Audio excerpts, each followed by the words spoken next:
There are places where life moves at a steady, familiar rhythm. Work in the morning, guests during the day, quiet talk in the evening, and the sound of the sea somewhere nearby. That was the kind of place the little coastal inn called the Admiral Benbow used to be. It stood not far from the road and looked out toward gray water that could be gentle one day and angry the next, depending on the wind. A teenage boy named Jim Hawkins lived there with his family. They ran the inn, and Jim had grown up around all kinds of travelers, fishermen, merchants, sailors, and the occasional stranger passing through. People came and went. Most faces were ordinary, but one day a man arrived who didn't bring luggage so much as he brought unease.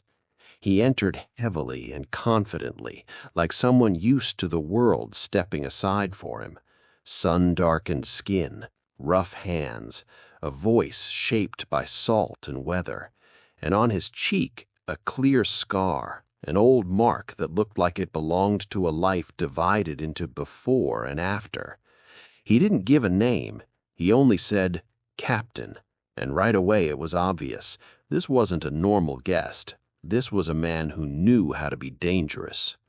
He paid generously, chose a room, demanded quiet, and began living as if he were hiding. By day, he might sit in the common room and loudly demand rum, snapping at small things and frightening people with a look. But then, without warning, he would fall silent and stare out the window as if waiting for someone on the road. Sometimes Jim felt the captain wasn't just watching, he was watching for death. On the second or third day, the captain called Jim over and laid down a strange rule. Jim had to go outside every day and keep a close eye on the road. If he ever saw a seafaring man with one leg, he was to run back at once. No questions, no hesitation. The captain's tone was so serious that Jim didn't dare argue. From then on, Jim started noticing details that might have seemed harmless before. The captain almost never let his large sea chest out of his sight. It sat in his room upstairs, and even when he came down, he locked the door like it was guarding more than property, like it was guarding a secret. At night, Jim sometimes heard him pacing, unable to sleep. The floor creaked under those heavy steps. Now and then scraps of words drifted through the ceiling, talk of ships, of gold, of debts that weren't forgiven. In the evenings, the captain would tell stories, but they weren't cheerful sailor tales. They were rough and dark, full of brawls, greed, fear. And there was one name he spoke with an uneasy caution: Flint. Jim didn't know who Flint was, but he could feel it. The captain said the name as if it might come alive. Days passed. Then, one afternoon, another sailor came into the inn, pale, nervous, hands trembling. He kept glancing around like someone was following him. The moment he saw the captain, his face stiffened as if he'd just met a ghost. This wasn't a random encounter. It felt like the past colliding with the present. They spoke briefly. Their words were low, but the tension was tight as a pulled rope. Then the visitor took out something small and set it on the table, and in that instant, Jim saw something he hadn't seen in the captain before: real fear. His hands shook, his face turned gray, his eyes flicked toward the door like a trapped animal's. The visitor left quickly. The captain stayed behind, as if refusing to believe what had just happened.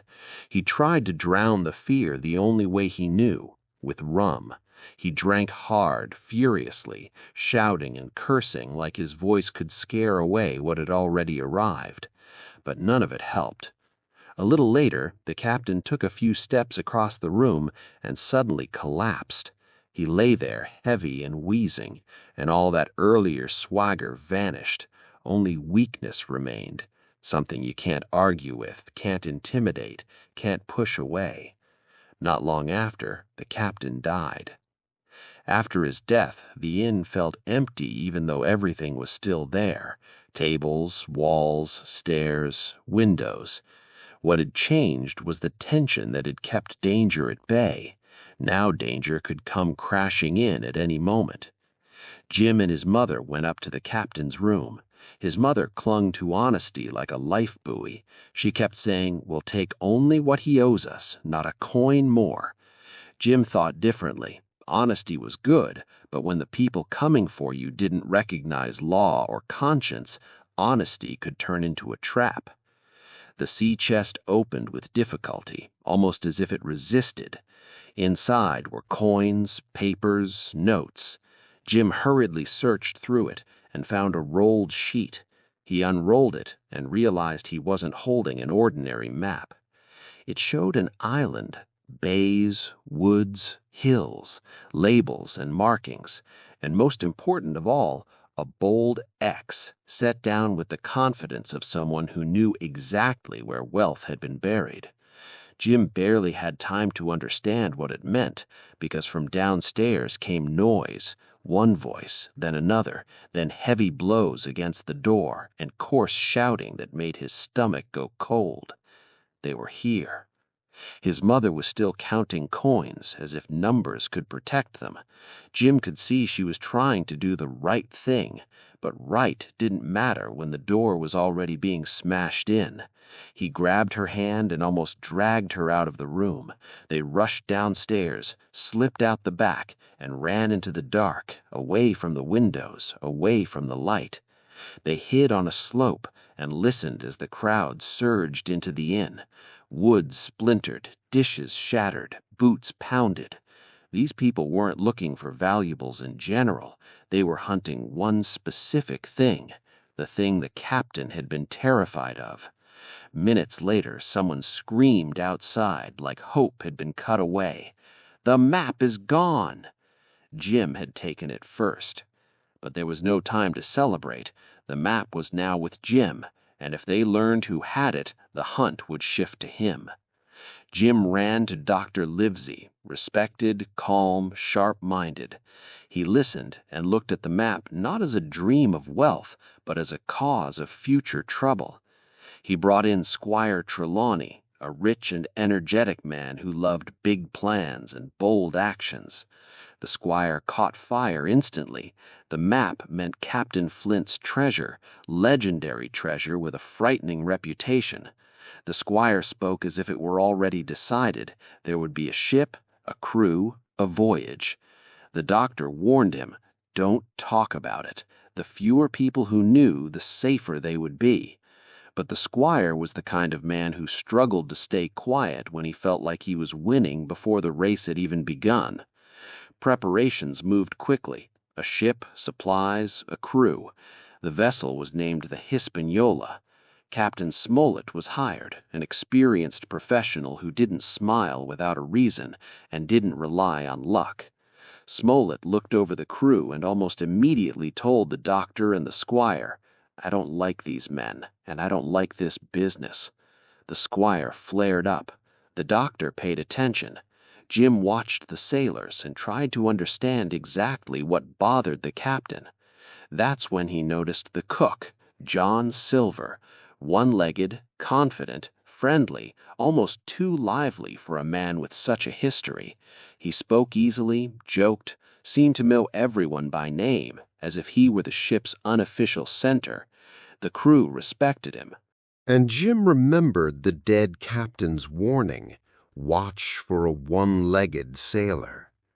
Silver smiled warmly at Jim, and somehow that warmth made Jim uneasy, because sometimes the most dangerous thing isn't anger. Sometimes it's a smile hiding calculation. When the Hispaniola sailed out of port, it looked almost beautiful. The sails caught the wind, the water hissed along the hull, and the coastline slowly faded into a thin line. Many sailors felt at home. The sea was their life. But for Jim, it felt different. While the ship sat by the docks, it had been easy to imagine this was just an adventure. Once the shore disappeared, it became clear this wasn't a game. This was a closed world, and inside it, every person could become either an ally or an enemy. Life on board quickly settled into routine. Smollett kept discipline tight, watching details, watch schedules, order, behavior. Squire Trelawney often tried to command out of habit, but the sea didn't care about money or titles. Dr. Livesey stayed level and observant, and Jim learned to watch. Who worked honestly, who avoided work, who spoke plainly, who joked too much at the wrong time. Before long, Jim sensed invisible groups on board. Sailors clustered together. Some gravitated toward Silver, others kept apart. Some tried to stay close to the captain. Those lines weren't painted on the deck. They lived in small choices, in who ate with whom, who laughed together, who fell silent when a gentleman walked by. Silver was like a knot tying all those threads together. He always seemed to know what was happening, who needed calming, who needed encouragement. He could be casual with the crew and respectful with the gentlemen. He could seem kind, and it worked. People felt lighter around him. And that was the worst part. Jim felt lighter around him too. The dead captain's warning began to feel distant. Jim wanted to believe the one-legged man had been nothing but coincidence. But sometimes Jim caught a different look on Silver's face, brief, sharp, emotionless, not warmth, not friendliness, just assessment. The look of someone measuring what you're worth, what you can do, and how useful you might be. Captain Smollett gathered the doctor and the squire again. Quietly but firmly, he said, "There's something wrong in this crew. They're too free, too confident." The squire argued. The doctor asked what precautions to take. The plan was clear. Keep the map hidden, keep weapons controlled, prevent the crew from gathering as a mob, watch the key men, stay ready to act fast. And Jim realized something else. A mutiny wouldn't happen without leadership. A crowd without a leader is just noise. A crowd with a leader becomes a weapon. And that leader was Silver. Then came the moment that changed everything. One day, Jim climbed into a barrel to grab an apple, carelessly, like a kid not thinking about consequences. He was inside, reaching for fruit, when footsteps approached. Voices. It was too late to climb out. If he did, they would see him. Jim froze, barely breathing. Silver spoke first. A few sailors were with him. Their voices carried confidence, like men who already believed they owned the ship. The conversation began with small complaints, but it quickly shifted. Silver's tone changed. The friendliness vanished. He started talking about business. He said most of the crew were their men, men from Flint's old world, pirates, men who lived by force. The plan was simple and terrifying. Wait until they reached the island, let the gentlemen guide them to the treasure, then raise a mutiny, seize the ship, and remove anyone unnecessary. Silver described it calmly, like ordinary work. One sailor suggested they strike earlier, while still at sea. Silver shut him down fast. Too soon. They needed the map. They needed certainty. They needed the gentleman's skills and the gentleman's knowledge. Another sailor hesitated. Silver became almost gentle, like a father talking to a nervous son. He said, "You want your share, don't you? You want to live rich. Then listen to me and keep your mouth shut." And the doubt disappeared. The men dispersed. Jim stayed hidden until he was sure they were gone. When he climbed out, the ship felt different. Same deck, same wind, but now any sailor could be a murderer. Jim found Dr. Livesey and Captain Smollett and told him everything. The doctor listened without interrupting. Smollett didn't look surprised. It was as if Jim had only confirmed what he already suspected. Smollett said one sentence, "Now we act." From that moment, it was no longer a treasure hunt. It was a fight to survive, and a fight to control the ship. Because if the pirates took the Hispaniola, no one would walk away. And soon a dark line appeared on the horizon. Land, the island. For most people, land would mean relief. For Jim, it meant the end of pretending, the end of safety. As the island became clear, tension rose until it felt physical. The pirates tried to stay calm, but their movements turned impatient. They whispered, clustered, exchanged looks. Silver walked the deck like a man already counting gold. Smollett seemed in control, but Jim could tell the captain had grown even more watchful. Fewer words, more observation. He tracked who stood where, who talked to whom, who drifted off too often. A silent war began, made of looks and timing. They began landing parties. They needed water, a campsite, a sense of the terrain. The pirates were thrilled to touch shore, like hungry animals smelling prey. And on land it became clear, blood was near. A group went into the woods. Among them was a man who had kept honest, kept quiet, worked without joining pirate talk. Jim watched him go with a few sailors and felt a sudden dread. Not long after, a shot rang in the forest, then another. Jim didn't see what happened, but he understood. The pirates had begun to remove obstacles. They weren't waiting for the perfect moment anymore. They were testing how easy it was to kill. Fear hit Jim like a blow. He ran, not out of cowardice, but because he knew that if he stayed, he could be erased just as quietly as the man in the woods. He plunged into the brush and ran until the noises behind him faded. The forest was thick and damp, the air heavy with leaves and earth. He heard distant shouts, birds rustling, and still it felt like someone could step out with a knife at any moment. Jim stopped to catch his breath and heard a sound close by. He spun around, ready for the worst. A man emerged from the bushes, not walked out, slipped out. Thin, dirty, ragged, like someone who'd lived here years without real clothes. Hair tangled, face rough, but his eyes held something human, even pleading. He raised his hands.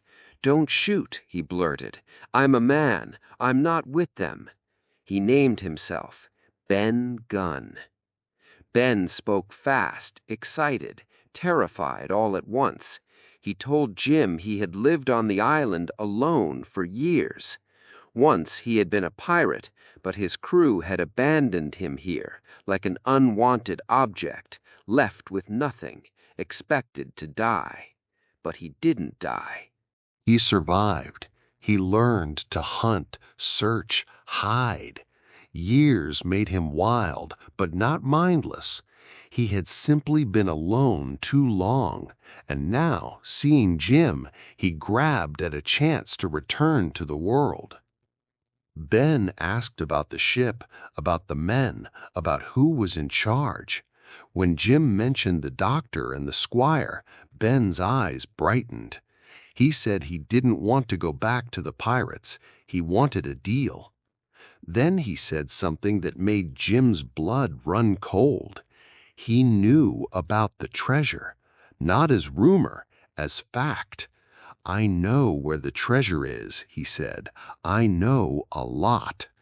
He offered a bargain. If the doctor and the squire would promise him a safe way home and a reward, he would help them. Jim understood instantly. Ben's gun might be more valuable than any weapon. He knew the island. He knew the pirates. He knew how men like Silver thought.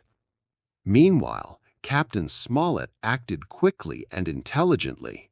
While the pirates busied themselves with landing and their own excitement, Smollett, the doctor, and a handful of trustworthy men found an old wooden stockade, a blockhouse built for defense. Thick walls, good sight lines, distance control. They moved supplies there, weapons, some food, water. They did it quietly enough that the pirates didn't immediately grasp how serious the gentlemen were. When the pirates discovered the fort, they tried negotiation first, swaggering in, speaking like victors, demanding the map and promising mercy, but their promises sounded like mockery because greed was already in their eyes. Smollett refused, and the siege began. Shots struck the wood. Wind carried the sound through the trees. Inside the blockhouse, the defenders held on, firing carefully, conserving powder, saving strength. Outside, the pirates searched for weak points, crawling through brush, shouting threats, provoking. Men fell outside. Men were wounded inside. Jim learned that fighting wasn't heroic poses. It was fear, dirt, and the simplest choice, you or them. Through it all, Jim thought about Ben Gunn's words, about the fact that on this island there was a third force, someone who had survived alone and knew what no one else did. Time moved differently inside the blockhouse. Outside was the island, forest, hills, sea. Inside was a tight space where every sound felt loud. The creak of timber, the shuffle of boots, the click of metal as someone checked a weapon. The pirates didn't leave. Sometimes they waited in silence, letting fear do their work. Sometimes they fired suddenly, testing how quickly the defenders responded. Sometimes they shouted insults and fake offers of mercy. It was pressure, constant and heavy. Smollett organized everything: who watched, who fired, who guarded water, who helped the wounded. The doctor treated injuries and somehow stayed calm. The squire started out furious and eager to prove himself, but he learned quickly that in a siege, pride didn't help, clear thinking did. Jim tried to help, but the longer it went on, the clearer it became. They couldn't hold forever. The pirates had numbers. They could wait out water and powder. They could attack at night. They could burn them out. And still, the pirates didn't rush a full assault. Jim realized why. The pirates were arguing among themselves. They didn't truly unite. They were a crowd held together by Silver. Without Silver, they would have charged recklessly and died in piles at the fence. Silver held them back because he understood the cost. Silver wanted victory with minimal losses. He wanted the map handed to him. He wanted the fort to fall to exhaustion, not to bullets. At one point, the pirates came close again and offered terms. Give up the map and weapons, and you'll live. Silver spoke politely, almost smiling, as if proposing a fair trade. Smollett answered coldly. Then came a sudden attack, more a test than a final attempt. Pirates burst from the trees, firing and yelling, rushing towards the fence. The defenders replied with controlled aim.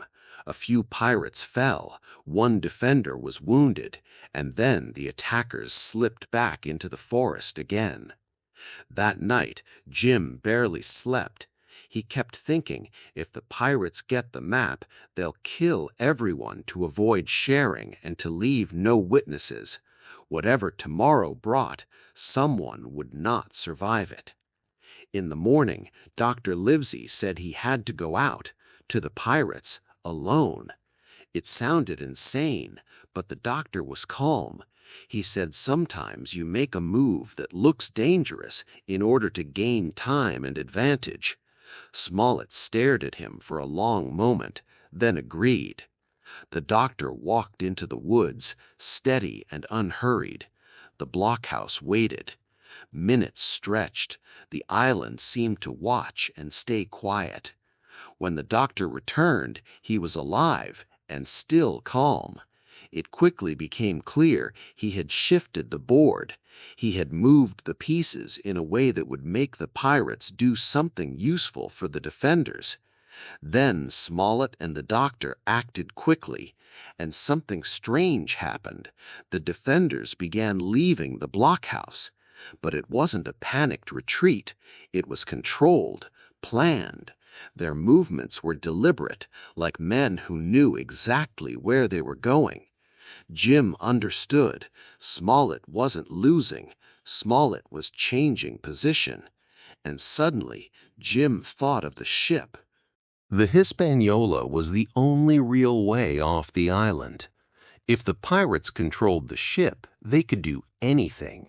Leave, return with more men, trap the gentlemen on the island forever. But if the gentlemen controlled the ship, the pirates would be stuck, even with the treasure. That thought became decision. Jim slipped away alone, reached the shore, found a boat, and began rowing.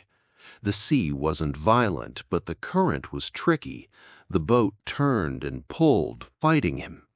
Jim rowed hard, knowing that if he were seen, his chances were almost none.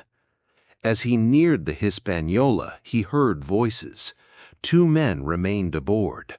One sounded strong and angry. The other sounded drunk and sloppy. There was tension between them, an opening. Jim climbed up quietly, using rigging and shadows. He waited, and his moment came when the sober pirate shoved the drunk one, and they started arguing loudly. Jim sprang out. He grabbed whatever could serve as a weapon and relied on surprise. The sober pirate turned, startled for a fraction of a second, and that fraction was enough. On a ship, one mistake becomes a fall. The pirate lost footing and went down hard, thrown out of the fight. The drunk remained, confused and weak. Jim held him off and forced him back. But the real battle wasn't the scuffle, it was time. The pirates could return any moment. If Jim paused, everything would be lost. He went straight for the lines. The knots were tight, his hands shook, but he worked through them, pulling, loosening, cutting if needed. Then the ship trembled, as if it felt freedom. The Hispaniola caught the current and began to draw her away. Now a new danger appeared. If Jim couldn't guide her, the ship could smash into rocks or run aground. He tried to steer her into safer water, correcting mistakes, reading the shoreline, fighting current and panic. It was no longer a fight against men, it was a fight against the sea. And somehow luck leaned his way.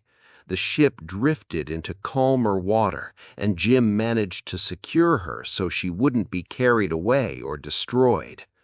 When it was done, Jim stood on the wet deck, exhausted, legs barely holding him. He had done the impossible. He had taken the ship away from the pirates. He had given the gentlemen a chance.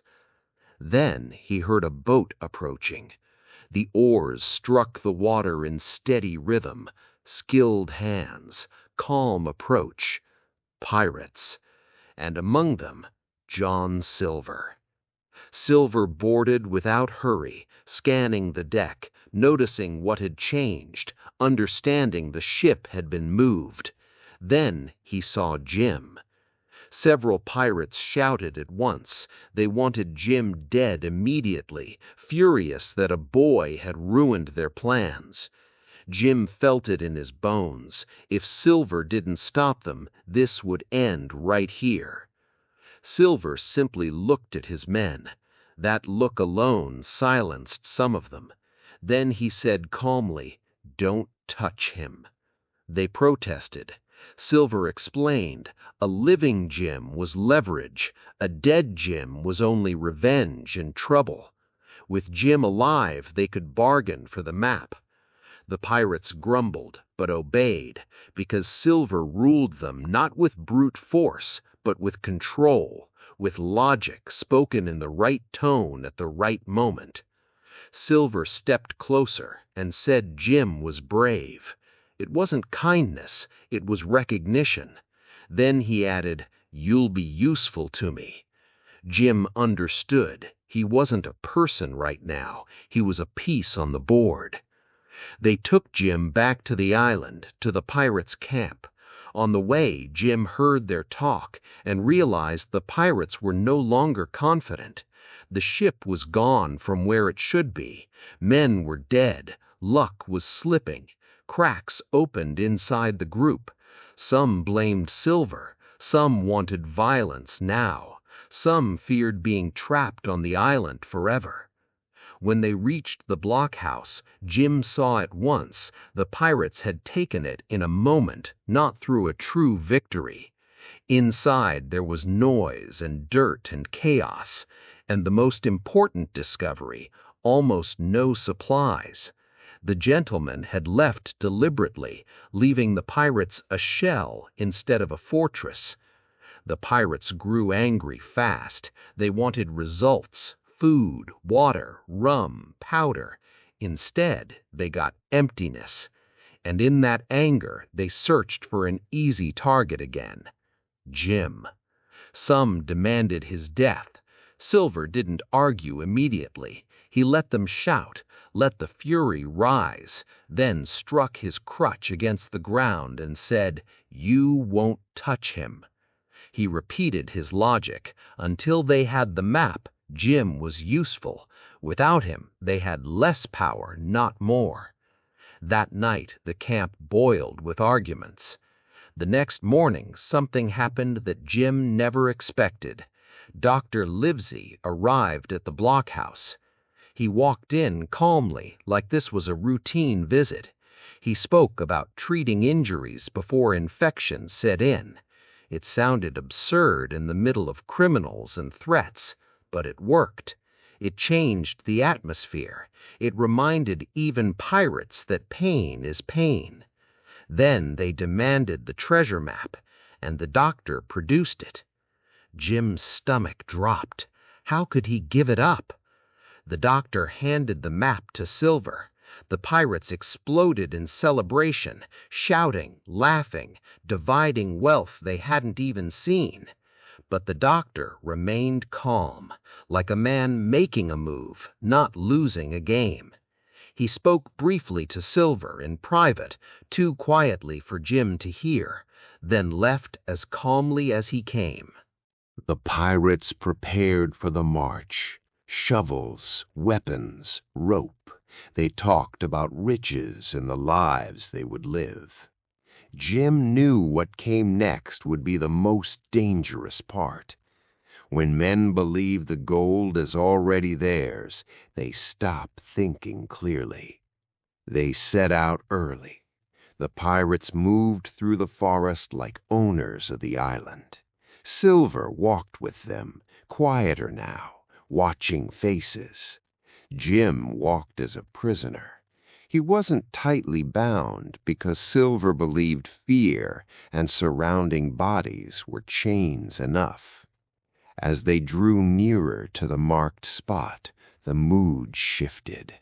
At first it was excitement, then unease, then tension.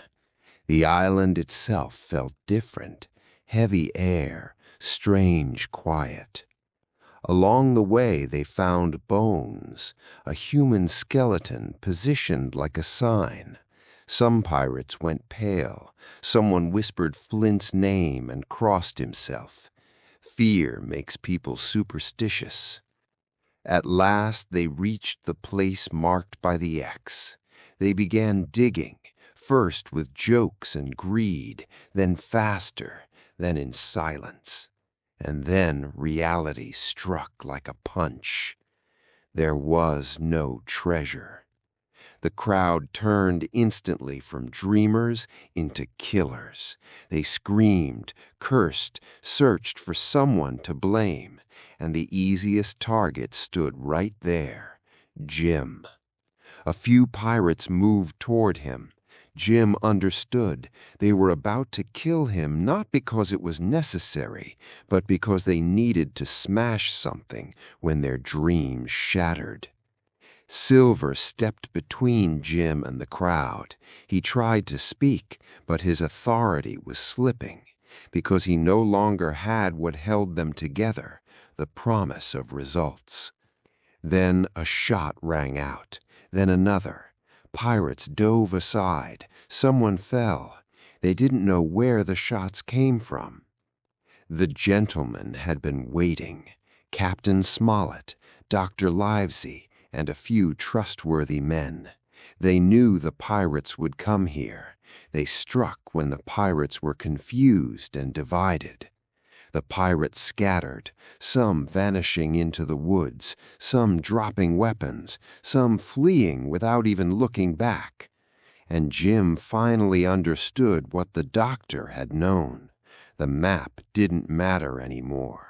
The treasure hadn't been under the X because someone had taken it long ago. After the gunfire, the forest emptied quickly. The pack became individuals. The doctor and captain emerged. Smollett was tired and wounded, but upright. The doctor checked Jim as if this were simply part of his duty. Jim asked why the doctor had handed over the map. The doctor answered, because the map no longer decided anything. They had a new ally, someone who knew the island and knew far more than the pirates did. Ben Gunn appeared cautiously, like a man still half expecting a trap, and the truth finally came out. Ben had found Flint's treasure long ago. He had moved it to a safe hiding place known only to him. The X and the map had become bait, and the pirates had taken it. Smollett said there was no time to waste. They had to collect the treasure and leave the island before the remaining pirates regrouped. Ben led them to his cache. In a hidden shelter lay coins, bars, jewels, so much that it stopped feeling like a fantasy and started feeling like a burden. Wealth is heavy, and carrying it creates danger. They needed to move it to the Hispaniola, across an island where surviving pirates could still be hiding. Smollett organized the work with the same discipline he had used in defense. No cheering, no celebration, only careful movement. They carried the treasure in loads, watching the trees, keeping weapons close. The forest felt alive, watching. Silver helped too, cautiously, without overreaching. He knew they might tie him up or abandon him. He stayed useful. Silver was a man who survived. When the treasure was finally aboard, Smollett decided to leave at once. They would not remain on the island a moment longer than necessary. The longer you stay, the greater the chance danger returns. The Hispaniola sailed away. The island shrank behind them, and Jim felt relief, like fear was receding with the shore. But fear doesn't vanish instantly. It simply changes shape. They later stopped in a port to restock. For a moment, life looked normal again. Streets, people, ordinary noise. And that was where Silver vanished. No drama, no fight, no threats. He waited for the right moment, took a portion of the treasure, only what he could carry, and disappeared into the crowd of the harbor, as if he dissolved into everyday life. When they noticed, it was too late. Chasing him would only risk more trouble. Smollett wanted no new battles. The doctor understood that a man like Silver is hard to catch when he doesn't want to be caught. Jim felt something complicated, anger that Silver had stolen, and a strange respect for the way he survived. Silver was never a man who ended stories neatly. He was the man who walked away when it mattered. Then came home. The money changed lives, but Jim learned something few treasure dreamers understand. The hardest part begins after, because treasure isn't only gold, it's memory. Jim tried to return to normal life, but scenes kept returning. The scarred captain staring out the window, the raid on the inn, Silver's smile, gunshots in the trees, the empty pit beneath the X, the shine of gold in darkness. Some nights Jim dreamed of the sea and the island.